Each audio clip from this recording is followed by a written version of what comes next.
हा प्रश्न dual nature of radiation and matter या चॅप्टरवर सीईटी 2010 आणि 2020 ला विचारलाय. बघा, पीवायक्यू रिपीट होतात आणि म्हणूनच आपण त्याचे शॉर्ट व्हिडिओ बनवतो. प्रश्न असा आहे, the de Broglie's wavelength of an electron revolving in the ground state orbit of radius R is option A pi R, option B 2 pi R, option C pi R square and option D 2 pi R into 1/2. मग आता आपल्याला काय पाहायचंय, तर D ब्रॉग्लीची wavelength काढायची आहे. कुणासाठी?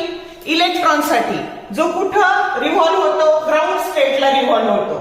तर सगळ्यात आधी डी ब्रॉग्लीच्या वेवलेंथचा फॉर्म्युला असतो lambda naught is equal to h/p आणि p म्हणजे मोमेंटम म्हणजे h/mv. आणि ह्याच इक्वेशन वरून आपण mv ची किंमत काढून घेतली की mv बरोबर h अपॉन लॅम्बडा, ज्याला आपण हे इक्वेशन 3 म्हटलंय.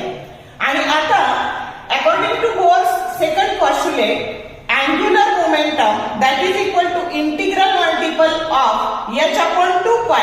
पण ग्राउंड स्टेट आहे म्हणजे n ची व्हॅल्यू 1 टाकली तर हे झालं h upon 2 pi. त्याच्यावरून आपल्याला या mv ची व्हॅल्यू मिळाली h upon 2 pi r, ज्याला आपण इक्वेशन नंबर 2 म्हणू. आणि मग आता बघा, 2 आणि 3 जर इक्वेट केले तर आपल्याला वेवलेंथ मिळणार आहे 2 पाय आर. म्हणजे डी ब्रॉग्लीच्या याच्यानुसार ग्राउंड स्टेट मध्ये जो इलेक्ट्रॉन फिरतो त्याची वेवलेंथ ही आपल्याला 2 पाय आर या फॉर्म्युल्याने मिळणार आहे, की जो करेक्ट ऑप्शन बी आहे. समजलं कसं सोडवलं? रिपीट झालाय, 2010 ला विचारलाय, 20 ला विचारलाय, परतही रिपीट होऊ शकतो. पण एकदा जर उत्तर तुमचं हे लर्न असेल तर तुमचा वेळ वाचणार आहे आणि म्हणूनच तुमच्या वेळ वाचण्यासाठीच आपण हे शॉर्ट व्हिडिओ बनवतो. शॉर्ट व्हिडिओ आवडले लाईक करा, शेअर करा, कमेंट करा. For more useful tips and tricks keep watching wings of physics. Thank you very much.